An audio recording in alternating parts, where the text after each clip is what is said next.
So, dito na tayo sa sample number 3. Okay? Sample problem number 3.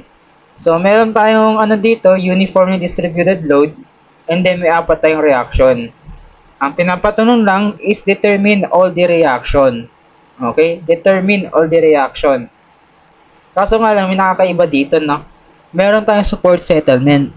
Ano ba yung support settlement? Ito yung paglubog o kaya pag-angat ng ating supports. So, kadalasan kasi, palubog yan. Kasi puro pababa yung forces natin. So, ito po yun. So, sa point A, meron daw siyang, o kaya yung point A na yun, lumubog daw siya na 10 mm. Sa point B, 50 mm. Point C, 20 mm. Tsaka sa point D, 40 mm. So, ito po yun. Ayan. So, hindi naman ganyan ka-OA yung pagkalubog niya. In-exaggerate ko lang siya. Okay? So, paano natin siya isa-solve? Same process rin. Kaso nga lang, sa ginawa natin kanina, di ba yung formula natin is lagi naka-equals to 0. So, this time, magkakaroon na tayo ng height. Okay? Kasi may settlement tayo. Kanina, walang settlement yung mga supports. Ngayon, pipili ulit tayo ng tatlong support. Okay? Tatlong support. Kasi ganun talaga kapag gumagamit tayo ng 3-moment equation. We must select exactly 3 points. O kaya 3 points. Okay, sino mga yon? So, since apat ito, expect natin na magkakaroon tayo ng dalawang 3-moment equation. So, una, si point A, point B, at point C. Okay, may tatlo na tayong piniling support, which is, may isa na tayong 3-moment equation. Okay, si A, B, C. So, next naman, kasi di natin basta-basta ibabagtaw yung isa pang support. Kailangan natin consider yan. Okay, so meron tayo isang tawag dito, 3-moment equation. So, sa pangalawa, meron tayong point B, point C, at point D. Okay? Meron na tayong dalawang 3-moment equation. Si ABC, tsaka si BCD. Okay? So, yun lang. So, gawan natin ng moment equation for ABC muna. So, yan. Kinonsider ko tong 2 spans, which is ABC. And then, ang magiging 3-moment equation natin, which is ito. Ayan. Ayan. Nakita yung baba? Ayan mo na nga. So, ayan. Kung mapapansin mo, hindi na to 0, diba? Hindi na siya 0. So, meron na. Kasi meron tayong support settlement. Ano yung H1? Dito ka magbabase, no? Dito sa point A. Yung H1, ito yung point A natin. Yung H3, ang pagbabasihan mo, which is yung point C. Okay? Ngayon, since puro naka-over EA yan, di ba ano to? Prismatic. Tama, prismatic po ito. Ang pwede mo namang gawin is just i-multiply mo both side by EI para ma-simplify. Katulad nito, ayan, tinimes both side ko by EI. Kaya nagkaroon po tayo ng EI dito. Ayan. So, next natin gagawin is isalpak. Dapat isalpak. So, ito, MA, ano yung length 1 natin? Hindi ko pala lagyan ng L1 yan, no?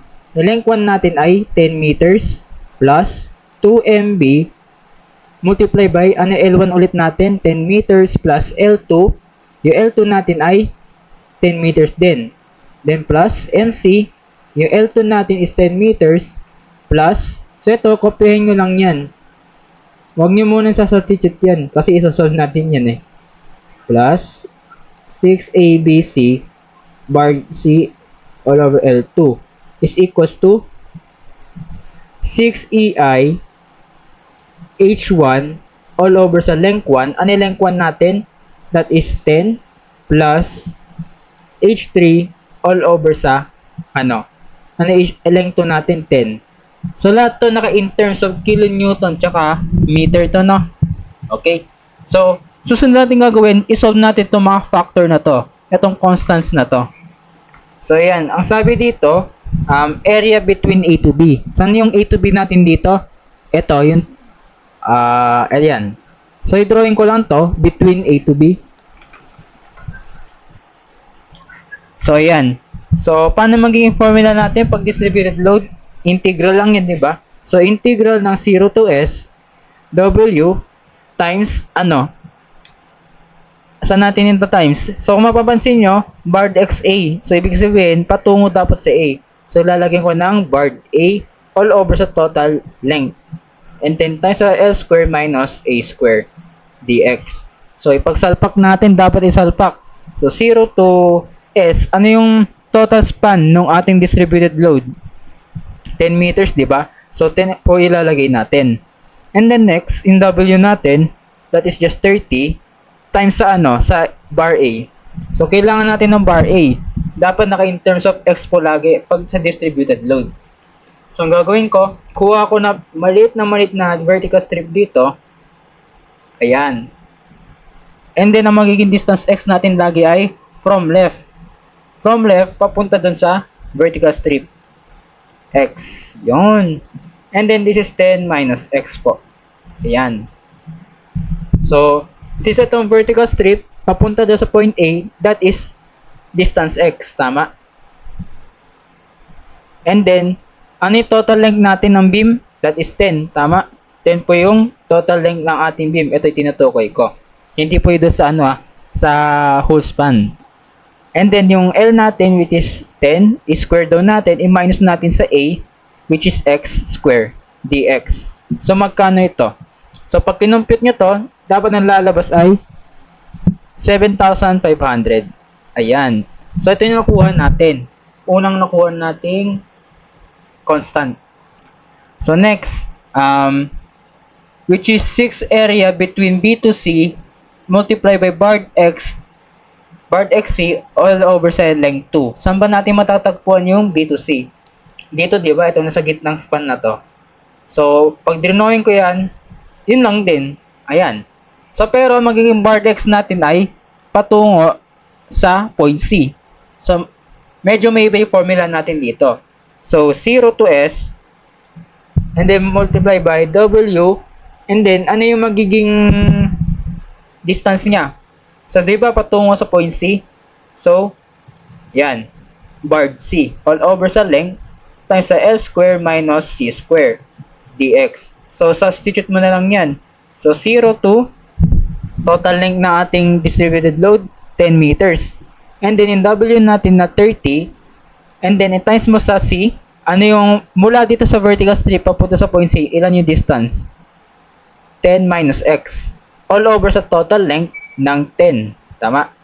And then, quantity 10 square minus 10 minus X square dx. Okay? So, magkano yan? Feel ko lahat 7.5 to kasi symmetrical eh. So, yun, bingo. 7.5 pa rin. So, symmetrical kasi. 7.5 ay 7,500. Ayan. So, ipapakita ko pa rin yung solution niya eh.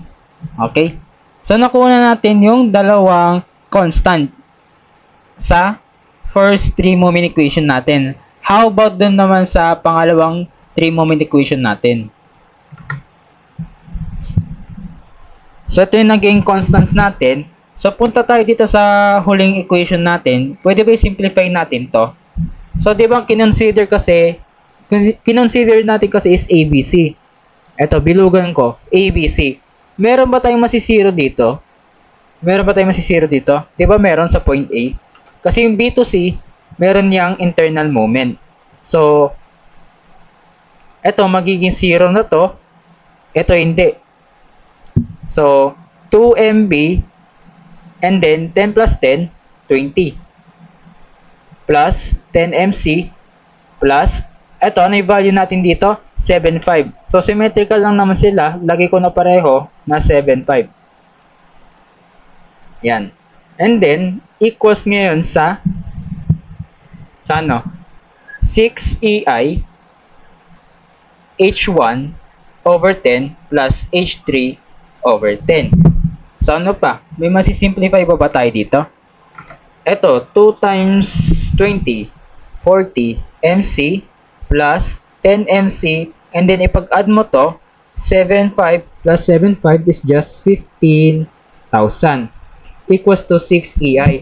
So, dito na tayo gagamit ng EI kasi may value yan. So, di ba ang EI natin is 200 gigapascal, and then i-multiply sa 700 times 10 raised to 6 raised to 4 millimeter. Okay? So, ang gusto kong gawin dito is, in terms of kilonewton tsaka meter. Bakit?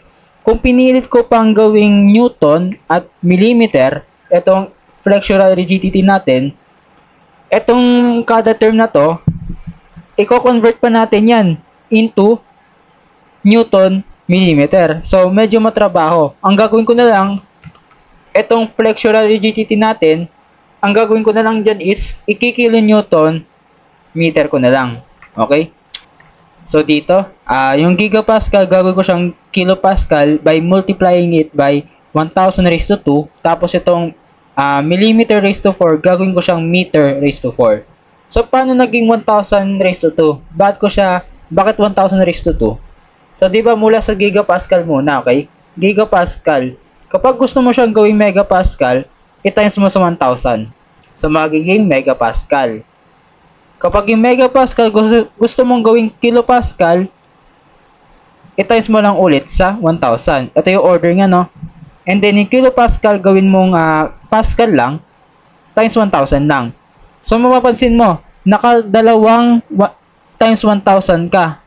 Kaya nagkaroon ka ng 1,000 raised to 2. Okay? Ito po yun. GPA times 1,000 times 1,000, mag-a-arrive ka sa kilopascal. O kaya gano'n lang din naman eh. GPA times 1,000 raised to 2, mag-a-arrive ka sa kilopascal. Okay? Ito po yung conversion niya. So, magiging EI natin dito, or flexural rigidity natin dito ay 140,000 kilonewton square meter. Ayan. So, bale, isalpak mo na lang yan dito, no? So, using ko lang. So, yan. Take note, itong kada term na to, in terms of kilonewton meter yan. Kaya, itong flexural rigidity natin, ginawa ko na rin siyang kilonewton meter. Okay? Kasi madali lang naman siya i-convert. Kasi isa-isahin pa natin to kung gusto natin gawing newton millimeter. Okay? So ngayon, paano natin ngayon makukuha yung H1? Okay? Consider natin tong point na to. So, di ba, kapag meron kang 3 points, ang lagi mong reference ay sa gitna, which is ito, di ba? So, ang gagawin mo lang, mag-drawing ka ng horizontal line sa ng kulay, red. Mula dito, patungo dito, ano yung difference nilang dalawa? So, bale, 50 minus 10, di ba? 50 minus 10, that is just 40 millimeter. Okay, convert natin yan into meter. So, divide mo lang sa 1,000 para 0.04 meter. Okay? Pero, may sign convention tayo dito, no? Minsan may magpa-positive, minsan magne-negative. So, kailan tayo magpa-positive? So, dito sa reference point natin, okay, magpa-positive yan pag mas mababa siya compared dito sa dalawa na to. Gets ba? Ulitin ko lang. Yung reference point natin na to, ito sa gitna, dapat mas mababa siya kumpara dito sa dalawa na to. Okay? Di ba mas mababa siya? So, dapat positive ang magiging sagot natin dito. I mean, dapat positive yung distance natin na to. Okay? So, next dito. Ano yung difference nito between sa point B tsaka sa point C? So, sketch natin yung horizontal line and then, etong distance na to. So, ano yung magiging distance netong dalawa na to? So, bali, 50 minus 20 is just 30 millimeter. Pag kinonvert ko yan into meter, 0.03 meter. Okay? Miniter ko yan kasi naka-in terms of meter tayo dito sa equation natin. Okay? Ganun po yun pagkuha ng H1 or H3. Ulitin ko lang dito, no? Ang laging reference point natin ay yung sa gitna. So, gawa ka ng horizontal line. Pagkagawa ng horizontal line, tignan mo yung difference nilang dalawa. Itong support na to. Okay? Kapag kinumpute mo yun, bale 50 minus 10, ang difference nila ay 40 mm. Okay? Ito yung H1 po natin. So, H1 equals to 40 mm. So, next one, dito na sa point C. O, drawing ko lang ulit ng horizontal mula dito sa ating reference point. Ayan. So, i-compute mo yung difference nila. Yung difference nung support na to. Yung support ni point B tsaka support ni point C. So, ano yung difference nila? 50 minus 20, diba? That is 30 mm. So, ito yung magiging H3 natin. So, pwede ba natin salpak na natin yan dito? So, H1 natin ay 0.04 meters. 0.04 and then all over sa 10 plus, ano yung H3 natin? 0.03 meters. 0.03 over 10. Ulitin ko lang, no? Positive ito kasi mas mababa itong reference point natin kumpara dito sa point C natin. Kaya positive ito. Magne-negative lang kapag meron mas mababa doon sa reference point natin. So, sa case natin, mas mababa yung reference point natin. Kaya positive itong H1 and H3. Okay? So, simplify pa natin lalo to. So, yan. Pinag-multiply ko na lang ito, no? And then, ito yung naging kalabasan. 5880. So, may 2 unknown tayo. Kailangan natin another equation. So, natin makukuha isang equation. Di ba, meron tayong pangalawang 3-moment equation. So, set ko to as equation number 1. So, next naman tayo do sa another 3-moment equation, which is yung BCD. So, yan. So, BCD. And then, ito yung magiging equation na gagamitin natin. Panigurado, since may settlement tayo, meron tayong H1 and H3. So, salpak natin, dapat isalpak. So, MB, ano yung length 1 natin? 10 plus 2MC, ano yung length 1 natin? 10 ulit, plus 10, yung length 2, plus MD, ano yung length 2 natin? Yung 10. So, i-label ko na nga. Label. So, this is L1 and this is L2. Okay? Next, plus, as is lang yan, kopyahin ko lang muna to, no? Kasi sasolve natin yan. Daming sasolve, no? L1 plus 6ACD bar XD L2 equals to, ito as is na lang to muna, no? Ang ibahin ko na lang dito, yung L1. Ano L1 natin? 10 meters plus H3, 10 meters. Okay?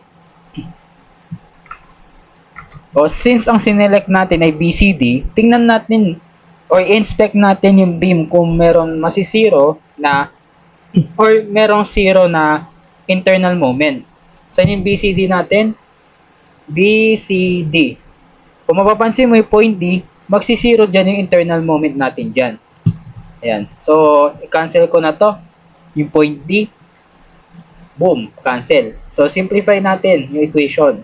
So, 10MB plus, eto, 10 plus 10, 20. Plus, times 2, 40, diba? So, this is 20. So, 2MC, ayan. 20 times 2, 40. Ayan. And then, ano pa? Plus 6AAB, kopyahin ko na lang yan. So, ayan. So, ang una natin kukunin, which is yung area between B to C. Saan ba natin makukuha yung B to C? Ito, diba? Sa bilugan ko. Ayan. So, i-drawing lang natin yung, or sketch natin yung free body diagram yan. Which is, ayan. So, drawing ko na yung yung vertical strip. Understandable naman siguro kung paano gawin yan. So, using the formula, integral ng 0 to S. Ano yung S natin? 10 meters. And then, intensity W, which is 30. And then, since bar X doon natin ay patungo sa point B, ano yung distance nung yung vertical strip papunta sa point B? X, diba? So, X all over sa total length natin. Ayan. And then, 10 square minus X square. dx. So, magkano ito? Feel ko 7.5 pa rin to eh. Ayan, confirm. That is 7,500. Yan. So, gawin ko yung dalawang line na to. So, next, nakuha na natin ito. How about area between C to D? Ayan, between C to D. So, pwede ba gawin ko na rin siyang 7.5? So, same lang din naman eh. All through the span, kahit anong integrate mo eh, 7.5 din talaga ang nakakalabasan. So, bale, wait lang. 6ACD barred XD all over sa length 2 is equals to 7.5 lang din. Okay, try nyo, ganun pa rin naman yun. Kakalabasan niya. So ngayon, isasalpak natin tong constant sa mga unknowns natin. Ito sa equation na to. Ayan, salpak po natin dyan yan. So ayan, so equals to 6EI. Ano yung EI natin kanina? 140,000 kilonewton square meter. And then, may H1 and H3 tayo kailangan alamin. So punta po tayo dito, no? So, ano yung reference point natin dito? Which is yung nasa gitna, di ba? So, ito yung H1 natin, ito sa point B, yung H2, yung H3 ay sa point D. Okay? So, unahin muna natin kuhain yung H1. So, mag-draw ka ng horizontal dito sa gitna. So, alamin natin ano yung difference nila ng supports na to. So, ilan to? Ilan yung support, yung kanila, distance, or yung difference nila? That is 50 minus 20. Bali, 30 mm. Pero take note, ano na napapansin nyo? Diba, mas malalim yung paglubog ng H1 kumpara doon sa reference point natin. Diba? So, ang mangyayari, magiging negative na siya. Kasi mas malalim ito eh. Itong, yung tawag dito, yung H1, kumpara dito sa reference point natin. So, laging tandaan natin, dapat mas malalim yung paglubog ng gitna compared do sa natitirang dalawa para maging positive. Okay? So, this is negative 30 mm. Or, o kaya, 0.03 mm. Ay, meter. Or, negative 0.03 meter. So, dito naman sa H3, gusto natin malaman yung H3 naman this time. So, mag-drawing ka lang ng horizontal line mula dito sa reference point natin. Ayan. So, ano yung magiging distance nila? Itong dalawang support na to. That is 40 minus 20, that is 20. Tama. So, yung H3 natin is equals to negative 20 mm. Kasi mas malalim itong H3 natin kumpara dito sa reference point natin. Kaya negative po siya. Or, okay, gawin ko siyang meter, that is negative 0.02 meter. So, pwede na po natin siya isalpak dito. So, yan. So, pwede natin ito i-simplify. So, yan. Sinimplify ko na to. And then, pinangalan ko na to as equation number 2. Gagamitan kasi natin to ng, mode table. Ay, mode equation. So, pagtabihin ko lang sila, no? So, yan. So, ito yung lalagay natin sa mode equation. So, meron pa pala akong constant dito na titira. So, ilipat ko lang to sa kabila. Okay? So, meron kang 40 MB plus 10 MC. And then, itong 5880, mababawasan siya ng 15,000. And then, sa second equation, 10 MB, naka-record ba? Plus 40 MC. Ito 15,000 ilipat mo sa kabila is equals to negative 4,200 minus 15,000. So, pagka-simplify nito, so yan. So, ang ilalagay natin sa first column, which is yung MB, second column ay yung MC. And then yung C, ito yung mga constant. So, meron tayong 40 equals 10. So, sunod-sunod ko na to, no? Negative 9,120 equals to 10, 40, and then negative 19,200. So, anong unang lumabas? Negative 115.2. Ito yung MB. And then, yung MC natin ay 451.2. Okay? Wait lang. So, yan. Sinulat ko na yung sagot natin kanina. Ay, kinuha natin moment kanina, which is negative 115.2. Tsaka sa MC na negative 451.2. Okay? So, next, na. Solve for the reaction. Dito muna tayo sa span AB. So, statics. Mag-summation moment ka na lang kung saan mo gusto. O, summation moment at point B is equals to 0. Clockwise is equals to counterclockwise. Excuse me. So, naman clockwise natin, yung RA, tama? And then, yung distance to travel niya, papunta sa point B ay 10. So, 10 RA. Ano pa? Wala na, no? So, equals na, counterclockwise. Yung counterclockwise natin, meron tayong 30 na distributed load, di ba? 30 times 10 times 5. Yan yung moment arm niya, kalahati ng 5. And then, sino pa? Etong negative 115.2. So, ano yung reaction natin sa A? So, ang RA natin ay 138.48 kilonewton. Yeah. So, yan. So, next. Kunin natin yung RB1. So, summation force vertical ka na lang. Summation forces vertical equals to 0. Upward equals to downward. Ano mga upward natin? Yung mga supports, which is yung 138.48 plus RB1. So, ano pa? Wala na, no? So, equals na natin sa ano? Sa distributed load. That is just area ng rectangle. 30 times 10. So, ito. Magkano yung RB1 po natin? So, meron kang 161.52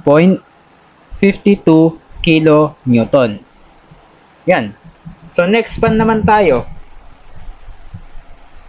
Ito. So, magsa-summation ako moment sa point C. Summation moment point C equals to 0. Clockwise is equals to counterclockwise. So, ang mga clockwise natin, itong RB2. So, moment arm niya ay 10. So, 10 RB2. Ano pa clockwise natin? Itong negative 115.2. Negative 115.2. Meron pa ba? Wala na, no? So, equal sa ano? Sa counterclockwise. So, yung counterclockwise natin, which is yung distributed load. Yung 30 times 10, and then moment arm na 5. So, meron pa. Etong negative 451.2. Counterclockwise. That is just 451.2. So, ano yung RB2 natin? So, meron kang 116.4 kilonewton. Okay? So, next, summation force vertical ulit kasi nag-iisang unknown na lang yan. Upward is equals to downward. So, ano mga upward natin? Which is yung mga reaction. So, 116.4 plus RC1. Ano pa? Wala na, no? So, downward na. So, therefore, ang downward natin is 30 times 10 lang. Yung uniformly distributed load. So, magkano yung RC1 natin? So, meron kang 183.6 kilonewton. Okay? So, next segment naman. Dito. Okay? Mag-summation ako about point D.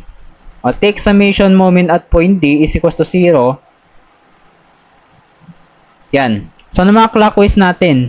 Itong RC2, di ba? So, meron tayo 10 RC2. Moment arm niya na, yung 10. And then, ano pa yung clockwise natin? Ito. Yung negative 451.2. 451.2. So, sino pa yung clockwise natin? Awanan. Wala na. So, equals na natin sa counterclockwise. Sino? Ito. Itong uniformly distributed load natin. So, 30 times 10 times 5. So, magkano yan? Ayusin ko lang. So, RC2 natin equals saan? So, meron kang 195.2 kilonewton. Next, isa na lang. Kapagod. Summation forces vertical ka naman. Kasi nag-iisang unknown na lang yan. Upward is equals to downward. So, na mga upward natin yung mga reaction. That is 195.2 plus sa RD equals to ano yung downward natin? Yung 30 kilonewton per meter. So, 30 times 10. So, magkano yung reaction at D natin? So, meron kang 104.8 kilonewton. So, i-summarize ko lang yung mga sagot. Okay? Obya. So, ano yung reaction at A natin? That is just 138.48 kilonewton. Tama? Next, yung RB. Wala pa tayo nun, di ba? Pero may components yan. Pag-add mo lang yung RB1 tsaka RB2. So, equal sa 161.52 plus 116.4. So, pag pinag-add mo yan, so meron kang 277.92 kilo Newton. Okay? RC naman. O, may components naman yan, yung RC1 tsaka RC2. Pag-add lang natin yan. So, that is 183.6. I-plus mo ngayon sa RC2 na 195.2. So, magkano? So, meron kang 378.8 kilonewton.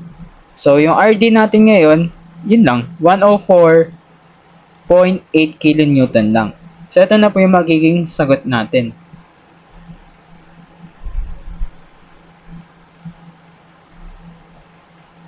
Yun.